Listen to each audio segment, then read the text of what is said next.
Hello everyone, welcome back to my channel. My name's Jill and today we're going to have a look at stitch tension, how we hold our crochet hooks and how the two, among other things, are intertwined. The research tells me that there's only two ways to hold your crochet hook, one being the pen grip and the other being the knife. Now mine is definitely a pen, but I am finding after watching a lot of people that there's variations on those two themes. Righto, let's take a look at my method. I'm a pencil grip, but not a classic pencil, because I put my middle finger down further towards the hook end. My first finger is up here for stability with my thumb. My fourth and fifth fingers are tucked under the work and hold on to that next to my thumb. So let's take a look at the anatomy of my right hand as I do the stitches.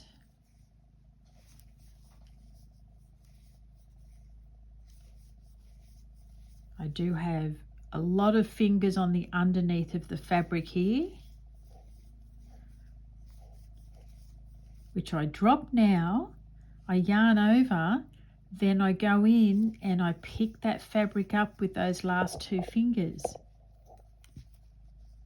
Yarn over, pull through, I've got, my fabric is in between the fingers, pulling through, yarn over, pull through, and I've let go, yarn over, in I go. It's just so subtle. But take a look at my fourth and fifth fingers. They are holding the fabric stable. Whoops.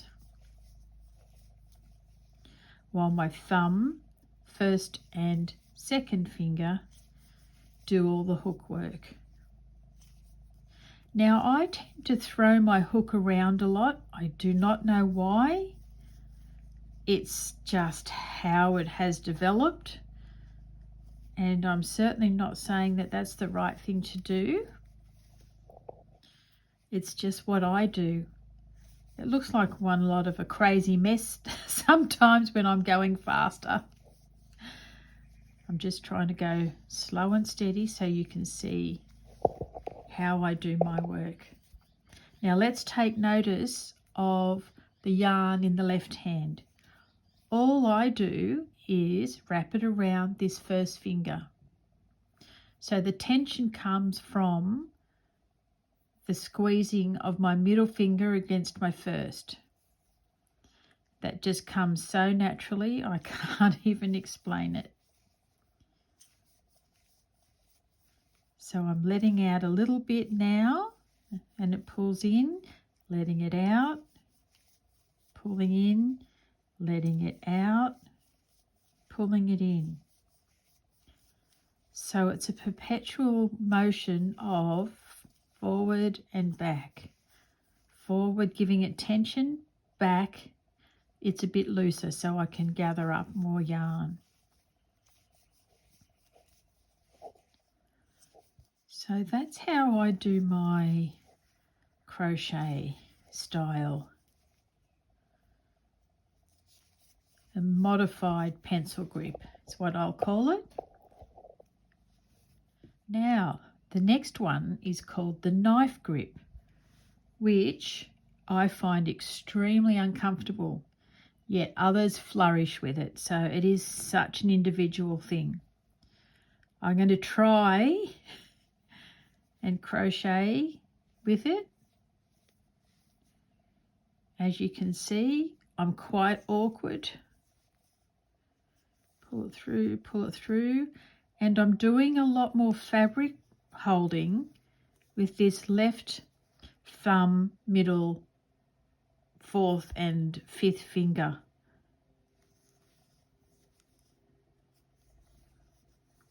So that's your knife grip. And I can actually see how the knife grip can become a very tight tension. I will tell you in a minute how that works. But yeah, not at all comfortable for me. And also, I can see how with a knife grip, the left hand can start doing a whole lot more movement. I have my right hand flying all over the place, but with this one, I can see how I'm moving the left hand more to get the yarn around the hook.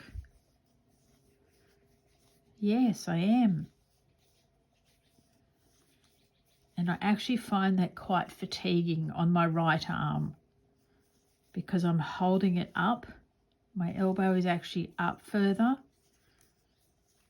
So that's not a good one for me. Righto. Next section. Not only do we have the manner in which the hook is held, being the pencil grip or the knife grip, we also have something else which affects our stitch height. And there's 3 particular names. One is a yanker, one is a rider, and one is a lifter. So I am actually a yanker, and my tension tends to be a bit more on the firm side. So a yanker holds their hook. So this hook section is down on the low angle.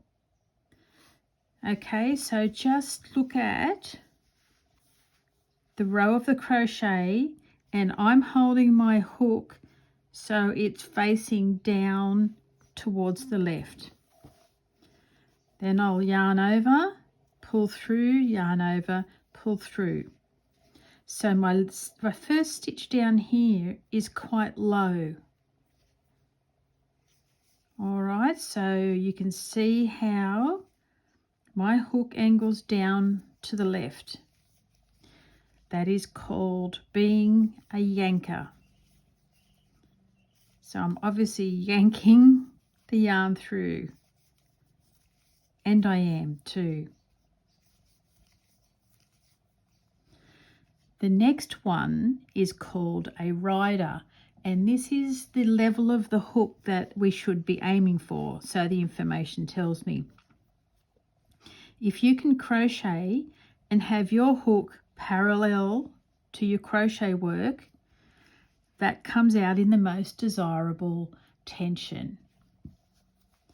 So let's try that. So I actually need to lift my stitch up a little bit, pull through, yarn over, pull through, yarn over, pull through loop, pull one up, yarn over, pull through, yarn over, pull through. Now I'm trying to work here on keeping a parallel state between my hook and my crochet. Yarn over. Of course the hook has to go down low to pick up the loop, but when the loop comes up, that's when they want you to be more in parallel, like that. So pulling the loop up a bit further, pulling it up so it's more parallel. So according to this theory, I actually need to increase the size of my first loop. Now, what do they call that loop? It's called the golden loop, and it's the loop that when it's adjusted creates good tension. Righto. I have seen crocheters, and generally when they're learning, that are so tight that it's very difficult for them to get their hook into their work. So say I did it so tight like this. I can't even do it as tight as I've seen.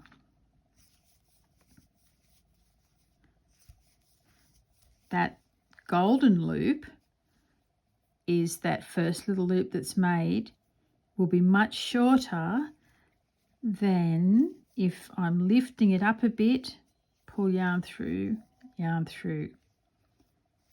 getting my hook to be more parallel to my work. That's better. That actually is better. Now we can see the height difference between the ones I did in parallel and the ones that I did tighter. Now there's one third group that is called the lifters, who lift that golden stitch up so high like this that their work becomes quite loose and floppy.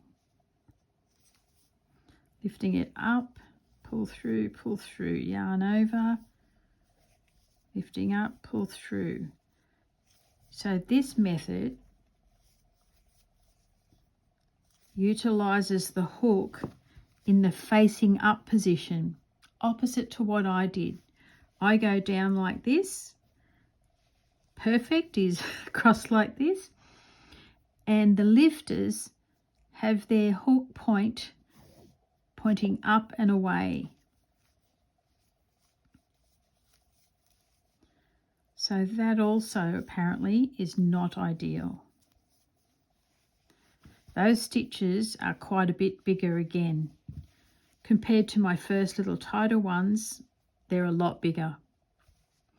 So here you can see how there is a variation between our stitches simply by the way we hold our hook and position it when we're picking up that golden loop.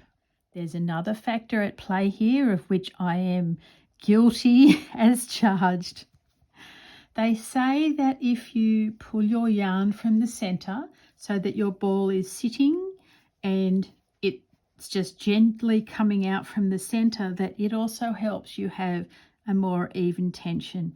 Instead of all the pull, slack off a bit, use it all up, pull, slack off a bit type situation that I go through. And that's why a lot of people, you will see them using a yarn bowl or a container where they'll put a hole in the lid and the yarn will come out the lid to keep the ball in one position and to have a more even flow of the yarn that's coming out from the center. So now I know why some companies will do a nice little center, a little tab on the yarn so you can pull it and work from the center easily. So that's an all new one on me. One more factor that does affect your tension is how we hold our yarn in our left hand. All right, we've already seen that I just put it over this first finger. Other people will wrap it round their little finger and then go through the first. Now this is going to send me haywire. Again, it's another thing that I think it either feels natural to us or it doesn't. Because let me try this. Okay, I'm all right while there's yarn to be had, but it's starting to pull on my work when I need to get more yarn. I can feel it pulling around that little finger.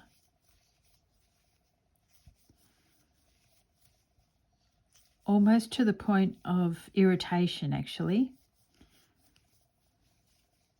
But I do believe if you do have loose tension, you can make it tighter, and I now see why, by wrapping it around your little finger and your first finger. I'll just go back to my single first finger. It would be good if we could have a guideline to tell us, you know, the size of our stitches so that we know that we're doing something right. Except there's too many variables. You've got our hook holding, our hook tension, our yarn tension, our yarn size and our hook size to take into consideration. So the only time that you need to, or that you can know whether your tension is correct, is when you're making a gauge swatch for a project. Now I've seen that you can buy yarn tension rings to put on this finger, and I've even seen some ladies make them out of crochet themselves, and they thread the yarn through, and apparently it gives a nice even tension. Interestingly, the research I found about gauge swatches was that you don't make it 10 centimeters by 10 centimeters as is requested. You make your swatch larger than that, so that when you place your ruler or your tape measure on your work, you're not getting side stitches which could have a different tension into consideration. So you actually do the measurement from an area within the swatch. So they use 4 inches often. It said to make 5 or 6 inch swatches, and then get your gauge with 10 centimeters or 4 inches by 4 inches more towards the center of the work. Makes sense when you think about that one. When you've got your gauge swatch and you're measuring up the amount of stitches you have per 10 centimeters or 4 inches, if you have too many according to the pattern, you need to increase your hook size so that you then create less stitches. So the hook will make the stitch larger and you will have less in your gauge and hopefully get it correct. And it goes the same for rows as well. So say I have too many rows, I would need to have a larger hook, so I'm creating a larger stitch that would give me less rows. Now that happens to work out both ways, because apparently if you change up your hook size for the amount of stitches that you have, it often works hand in hand with the amount of rows. But the other way to alter the amount of rows that you have is to focus on that golden loop and to either increase your stitch size or decrease. My rows are spot on here. 1, 2, 3, 4, 5, 6, 7, 8, 8. So say the designer of the pattern I was using wanted 8 rows. Mine would be spot on. But if I had too many stitches, I would need a larger hook. So then I would have to take care of the size of the stitches I was creating for the amount of rows. So you do need to check it a few times, and not only can you change the hook size, you can change the hook brand, because some brands of hook have a smaller or larger shaft, and you may crochet differently if you've got an inline hook as well, as opposed to this tapered one. So it's going to become a lot of trial and error, but I'm sure after doing a number of garments, it will become quite easy for you to work out a correct gauge swatch according to the pattern you're using. First loop, trying to maintain some parallel positioning to get the right stitch height. So that's how you adjust a gauge swatch that's, not quite what the designer is looking for. That way you'll have an end product that fits well according to the pattern. Where do you sit? Take a little bit of time to really, really look at your technique. Another way of doing it is filming yourself, and you get a whole new perspective on things. Figure out whether you're a pencil grip or a knife grip, whether you're a yanker, a lifter, or a nice parallel rider. And this should help your tension and your stitch height become much more even. So we're all learning things all the time, aren't we? I really hope that this has been of some help to you when it comes to tension problems and stitch height consistency. While you're taking notice, just practice.